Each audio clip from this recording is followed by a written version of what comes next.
Olá, pessoal! Mais um vídeo aí sobre, sobre relações, né? Essa parte é sobre relações de equivalência. A gente viu um sobre ordens parciais e agora a gente vai ver um de relações de equivalência.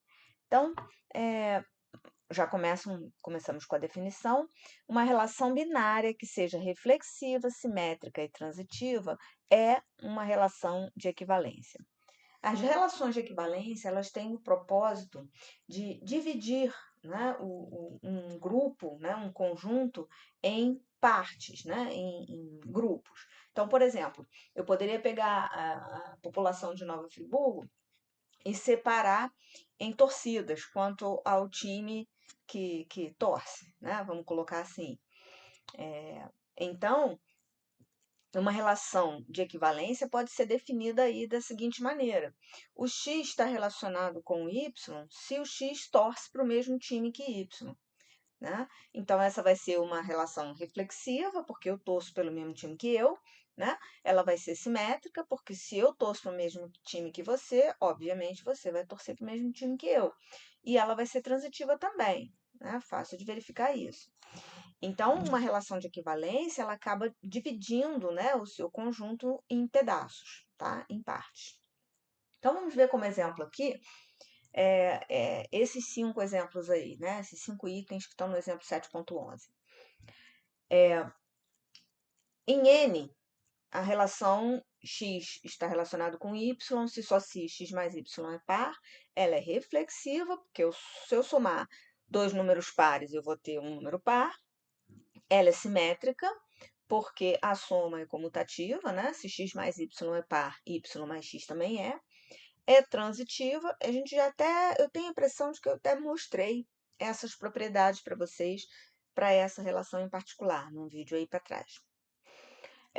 Comentei também sobre o conjunto de todas as retas do plano, né? Porque uma reta é paralela a x, esse é o tipo da relação, né? O x está relacionado com y, se elas forem paralelas ou coincidentes, tá certo?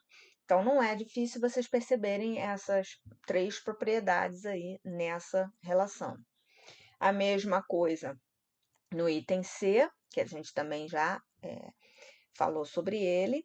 No item D, senta na mesma fileira que y, né? Ou seja, x está relacionado com y se o x senta na mesma fileira que o y, numa turma, né? Também é óbvio que seja reflexiva, simétrica e transitiva. Ela é reflexiva porque todo mundo senta na mesma fileira do que você mesmo. Né? Ela é simétrica porque se Maria senta na mesma fileira que João, João vai sentar na mesma fileira que Maria. E vai ser transitiva porque se Maria senta na mesma fileira que João, João senta na mesma fileira que Pedro, obviamente Maria tem que sentar na mesma fileira que Pedro, tá? Então, essa relação também é uma relação de equivalência. Nota que você, dentro de uma sala de aula, você pode separar a sua turma por fileiras, né? Então, cada fileira seria um grupo de pessoas relacionadas entre si, tá? E aí, nesse item S, é uma relaçãozinha mais específica, né? Que a gente está apresentando todos os pares, não é difícil de verificar as 3 relações aí, as 3 propriedades. Bem, agora vem aí a definição do que eu falei que seriam esses grupos, tá? Uma partição de um conjunto S é uma coleção de subconjuntos disjuntos e não vazios. Disjuntos significa separados, não há interseção entre eles. E não vazios, cuja união seja igual a S. Cuidado para não confundir isso daí com o conjunto das partes. Né? Até porque no conjunto das partes você tem interseções possivelmente não vazias. Tá? E o vazio é um dos subconjuntos do conjunto S, tá certo? Então, a partição não. A partição é como se eu estivesse pegando o conjunto S e, de fato, partindo em pedaços, tá certo? Isso é o que seria a minha partição. Então, por exemplo, essa coleção que está aí, o conjunto formado por esses 3 conjuntos que estão aí, né? Aqui, tá? É uma partição desse conjunto S aí especificado, certo? Como exemplo. Aí vem duas observações de muita relevância, que é a ideia da relação de equivalência e a partição. Qualquer relação de equivalência divide o conjunto onde está definido numa partição. Então, no caso que eu citei aí dos torcedores, né, dos times em Nova Friburgo, na população de Nova Friburgo, o que a gente poderia ter aí?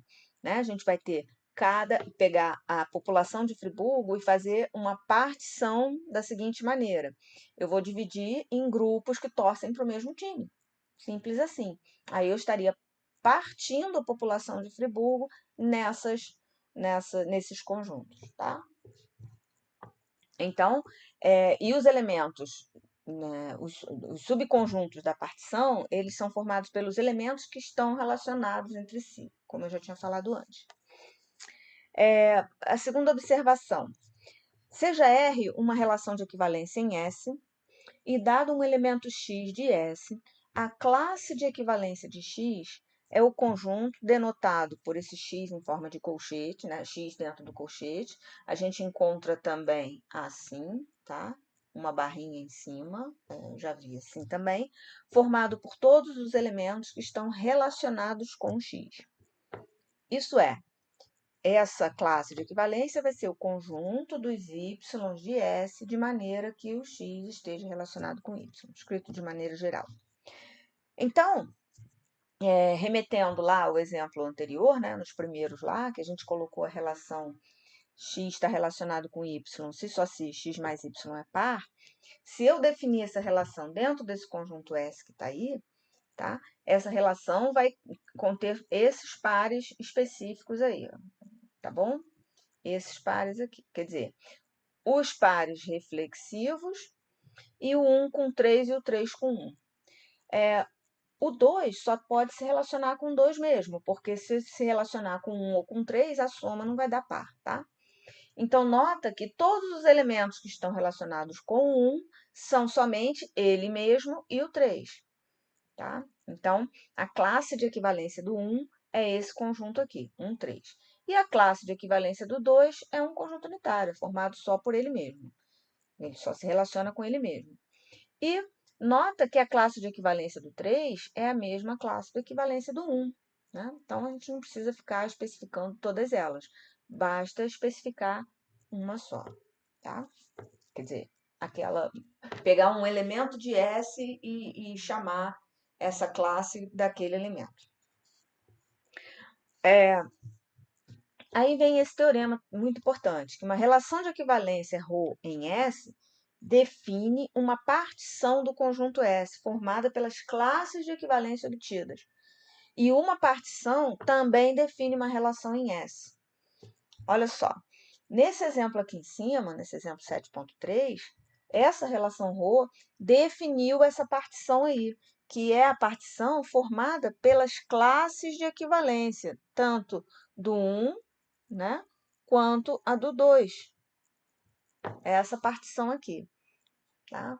E no exemplo 7.12, essa partição que aí foi dada, né, ela define a seguinte relação R em S, nesse conjunto S, 1, 2, 3, 4, 5, 6.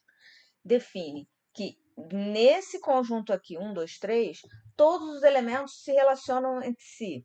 Então, eu tenho que colocar todos os pares reflexivos dele, e mais todo mundo relacionado com todo mundo, ou seja, 1 com 2, 1 com 3, 2 com 1, 2 com 3, 3 com 1, 3 com 2. É como se eu fizesse meio que um produto cartesiano dentro de cada conjunto desse da partição, tá? Como o 4 está sozinho, ele só remete o par 4, 4. E o 5, 6, eu tenho esses 4 pares aqui, tá? Então, eu vou fazer meio que um produto cartesiano para cada classe de equivalência dessa daí, né? Para cada classe, ou seja, para cada parte, né? Para cada subconjunto do conjunto das partes. Conjunto das partes, não, da partição. O exemplo 7.15. A relação de equivalência em N é a mesma relação do x mais y é par, né? Nesse conjunto aqui, pequenininho, que a gente tinha feito antes, aqui, tá? Agora, a gente vai lá para o N com a mesma relação, né? Essa relação vai dividir o conjunto N em duas classes de equivalência, a dos números pares e a dos números ímpares. Por quê? A dos números pares, todos vão se relacionar, né? Vai haver uma relação ali de cada um com cada um. Porque se eu pegar sempre dois números pares, o resultado é par. Tá? E dos números ímpares também, porque se eu pegar sempre dois números ímpares, a soma vai ser par. Então, essa relação meio que forçou uma separação de N em dois conjuntos, tá? Em dois pedaços. Nota que a classe do zero é formada por todos os números pares, né? E a classe do 1, todos os números ímpares. A classe do zero contém todos os elementos de maneira que, somados com zero, dê par. Ou seja, então, eu só vou pegar os números pares. E a classe do 1 vão ser todos os elementos que, somados com 1, também seja par. Então, de novo, eu vou pegar todos os ímpares. Tá? Então, isso também é uma ideia interessante. No exemplo 7.16, aqui, né, esse exemplo ele é bastante interessante, que ele vai meio que preparar a gente para uma relação de equivalência muito importante para vocês da área de computação, que é a relação de congruência módulo N. Tá? Então, vamos entender esse exemplo 7.16 aí. Ao dividir um número por 4, a gente encontra 4 restos possíveis. Ou vai deixar resto 0, se for múltiplo de 4, ou vai deixar resto 1, 2 ou 3. Então, isso vai dividir o conjunto dos inteiros, não só naturais, os inteiros, em 4 conjuntos de números que vão deixar o mesmo resto quando divididos por 4. Então, por exemplo, quando eu divido 6 por 4, o resto é 2. Se eu dividir 10 por 4, o resto também é 2. Então, o 4 vai ter que estar relacionado com... desculpa, o 6 vai ter que estar relacionado com o 10, porque os dois deixam resto 2 ao ser divididos por 4. Tá? O mesmo vai acontecer com 14, com 18 e assim sucessivamente. E a gente também pode considerar o lado negativo. Aqui eu tenho que fazer uma ressalva, né? Como que a gente faz para determinar o resto da divisão de um número negativo? Né? Lembra que o resto tem que ser sempre um valor positivo, tá bem?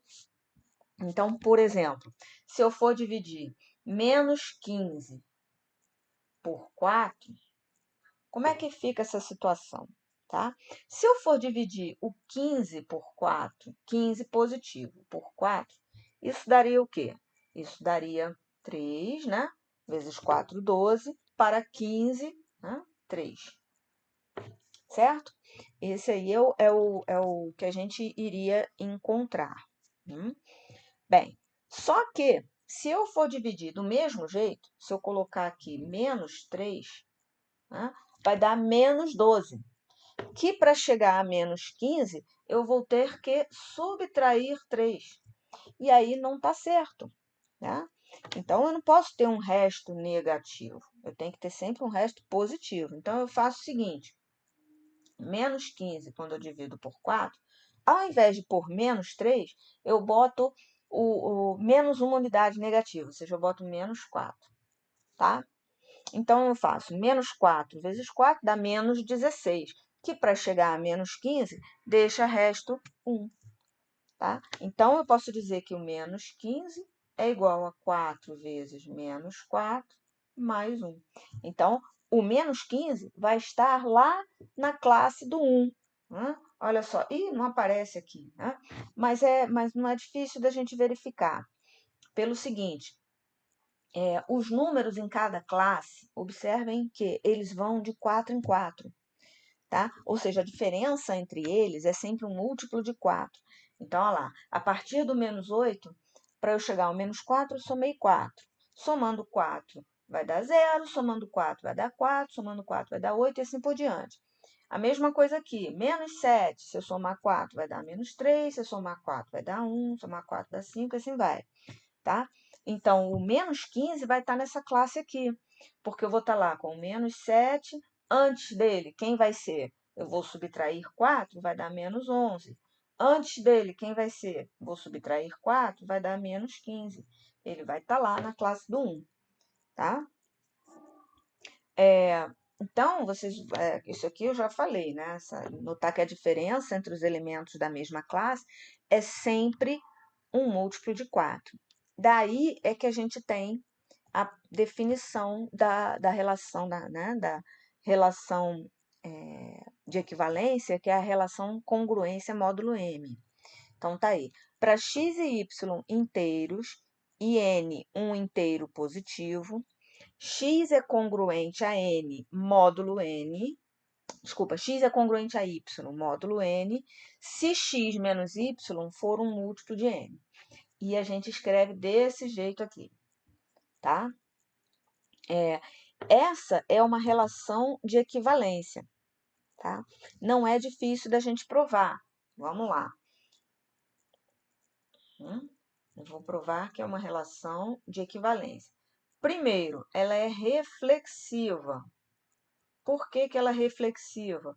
Porque x é congruente a x módulo n, tá? Para todo x. Se eu fizer x menos x, isso dá zero, que é quem? É zero vezes n, tá? Então, é um múltiplo, né? O zero é um múltiplo de n, né? Ela é simétrica. Ela é simétrica. Por quê? Se o x é congruente a y módulo n, então x menos y é um kn, ou seja, um múltiplo de n, tá? E daí eu vou ter que y menos x, que é o contrário, né? Vai ser um menos kn, continua múltiplo de n, porque esse menos k eu posso substituir por um p, é um pn, sim, tá? Então, y também é congruente a x módulo n. Vamos ver agora a transitividade. Olha lá. Ela é... Ah, tem que botar o 3i aqui. 3i. Né? Transitividade. Vai ficar assim. Transitivo.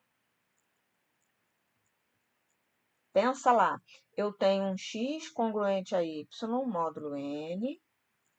E eu tenho um y congruente a z módulo n. Para confirmar a transitividade, eu teria que mostrar que o x é congruente a z módulo n. Mas isso não é difícil. Ó, dessa primeira aqui, o que eu tenho? X menos y é igual a um kn. Dessa segunda aqui, eu tenho y menos z é igual a um pn. Se eu somar essas duas equações, eu vou cancelar o y, então eu vou ter um x menos z igual a um k mais p, n. Aí eu chamo esse k mais p de um q, né? Esse aqui, então, é um qn, que também é um múltiplo de n, tá? Então, eu tenho que o x é congruente a z módulo n. Então, essa relação é uma relação de equivalência. Observa uma coisa interessante aqui. Sempre que eu somar, deixa eu dar uma limpada aqui nesses rabiscos. Sempre que eu somar um cara, por exemplo, da classe do 1 com um cara da classe do 3, tá? 1 mais 3 é 4, né? 1 mais 3 é 4. E o 4, ele está na classe do 0. Então, sempre que eu somar um cara da classe do 1 com outro cara da classe do 3, eu vou ter um cara da classe do 0. Quer ver? Ó, pega aqui, ó, por exemplo, pega o 5 e soma com 11. Isso dá o quê? 16, que é um cara da classe do 0, porque quando eu divido por 4, deixa resto 0. Pega outro. Pega um 13 e soma com 15. Quanto dá isso? Vai dar 28. Né? 28 é um múltiplo de 4. Quando eu divido por 4, deixa resto 0. Então, ele vai estar lá na classe do 0 também. Vai ser sempre assim. Ó, isso vale também para multiplicação. Repara, se eu pegar um cara da classe do 1, deixa eu apagar aqui esse esse rabisco para poder fazer outro. Se eu pegar um cara da classe do 1 e multiplicar por um cara da classe do 3, quanto dá 1 vezes 3? Não dá. Ah, eu acho que eu vou fazer o seguinte. Ao invés de pegar do 1, eu vou pegar do 2, tá? Só para ficar mais interessante. Ó, pega um cara da classe do 2 e multiplica por um cara da classe do 3. Repara, 2 vezes 3 dá 6. 6, quando eu divido por 4, vai deixar resto 2, não é isso? Então, toda vez que eu multiplicar um cara da classe do 2 por outro cara da classe do 3, isso vai dar um cara na classe do 2 também. Olha lá, se eu pegar 6, multiplicar por 3, isso vai dar 18. Quando eu divido 18 por 4, deixa resto 2. É o próximo número aqui, né? 14 mais 4 dá 18. Se eu pegar, por exemplo, 2, cadê aqui? Se eu pegar o 2 multiplicar por 7, vai dar 14, que vai estar na classe do 2. Ah, vale para os negativos? Vale. Se eu pegar menos 6 multiplicar por 11, fazer mais difícil, né? Vai dar menos 66. Aí, menos 66, vamos fazer a divisão. Menos 66, quando eu divido por 4, tá? E pensa lá. Ficou ruim, né? Vamos fazer o seguinte. Se eu fizer nele negativo, olha aqui, nele positivo, se eu fizer 66 dividido por 4, vai dar quanto, né? Vamos pensar aqui. Vai dar abaixo 6, né? Então fica 1, sobra 2, desce o 6 de novo. Aí 26 eu boto lá da 24, 4 vezes 6, 16, né? E dá resto 2. Ok, mas esse aqui é o positivo, tá? Mas aí, se eu for fazer o menos 66 por 4, então aqui não deu 16? Então teria que ser menos 17. Quando eu faço menos 17 por 4, 17 por 4, 4 vezes 7, 28, não 2, 4 vezes 1, 4, dá 68. Vai dar menos 68. Menos 68. Para chegar a menos 66, eu tenho que somar 2. Coincidência porque exatamente 2 é metade do 4, tá? Então, deu o mesmo resto. Então, de fato, o menos 66 vai estar lá na classe do 2, né? Isso daí não é coincidência, isso é uma propriedade, né? Mais lá para frente, quer ver aqui? Ó, a gente vai ver isso aí quando eu resolver esse exercício aqui, ó. Cadê? Ó, eu vou resolver no próximo vídeo, eu vou resolver esse exercício aqui com vocês, tá? Então, voltando aqui. Tá terminando, tá terminando. Ó. Aqui no exemplo 7.17, está pedindo para a gente determinar as classes de equivalência, classe de congruência módulo 6. Então, vai dar um pouquinho de trabalho, né? Mas a gente faz. Vamos lá, classe do zero. Classe do zero são todos os múltiplos do 6, né? Então, vou pegar também a parte negativa lá. Vem desde menos infinito, menos 18, menos 12, sempre somando de 6 em 6. Menos 6, 0, 6, 12, 18 e vai. Tá? A classe do 1. Né? Repara, vai dar um shift, né? Vai dar uma somada de 1 para cada elemento dessa classe do zero aí. Né? Então, porque depois eu tenho que andar de 6 em 6, né? Então, aqui vai ficar menos 17, menos 11, menos 5, 1. É por isso que dá, acrescento mais 1, né? 7, 13, 19 e assim vai. A classe do 2 vai ser menos infinito, aí menos 16, menos 10, menos 4, 2, 8, 14, 20 e por aí vai. A classe do 3 seria menos 15, menos 9, menos 3, 3, 9, 15, 21 e por aí vai. Nota que eu estou sempre somando 6, né? Os elementos entre eles. A classe do 4 começa lá, menos infinito, claro, depois vem menos 14, mais 6 menos 8, né? Mais 6 menos 4. Menos 4 não, desculpa. Menos 2, né? Mais 6, no caso, 4. E assim vai, né? 10, 16 e 22 e por aí vai.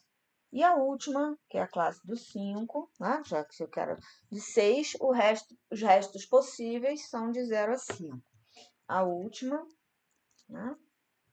Vou levantar aqui. Então, menos 13, menos 7, menos 1, 5, 11, 17, 23 e por aí vai, tá?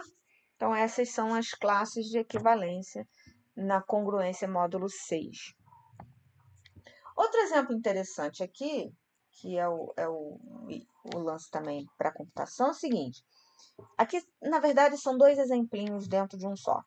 Os odômetros de alguns carros mostram a quilometragem módulo 100.000. Tá? Isso significa que o maior valor possível a ser exibido é 99.999. Então, quando você divide um número por 100.000, você consegue restos de 0 a 99.999. Tá?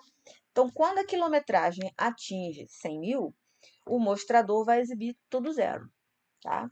E quando a quilometragem for 101.700, por exemplo, o odômetro vai estar lá mostrando 1.700. Então, quando você vai comprar esse carro, aí você olha lá, 1.700 no odômetro lá. Aí você não sabe se esse carro já rodou 1.700 quilômetros, se ele já rodou 101.700 quilômetros, se ele já rodou 201.700 quilômetros e tal. Né? A gente não sabe quantas vezes o odômetro já virou.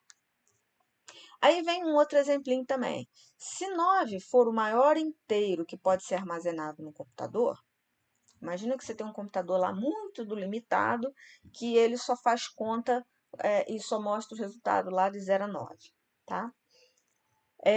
Onde será armazenado a soma 7 mais 8? Que valor que vai estar lá armazenado no 7 mais 8? Repara, 7 mais 8 é 15, né? Então, se eu estou com restos de 0 a 9, a congruência é módulo 10. Então, o 15 vai deixar resto 5. Então, lá no mostrador vai estar aparecendo 5. É parecido, é uma ideia tipo aquela que vocês têm da relação binária, a base, né? Base binária, base octal, hexadecimal, é como se fosse isso aí, tá? Por aí. Tá bom? E aí, então, gente, a gente fica por aqui nesse vídeo e com esse vídeo vocês já conseguem fazer todos os exercícios a partir do 6, olha, do 6 em diante, né? Que aí já fala de classe de equivalência e tal, tá bom? Então já eu volto aí com mais alguns detalhes para acrescentar aí nessas relações de equivalência e nas congruências módulo N, né? Porque a gente pode obter aí equações de congruência e tudo mais, tá? Eu vou mostrar para vocês como que a gente resolve esse tipo de coisa, tá? Até logo, então.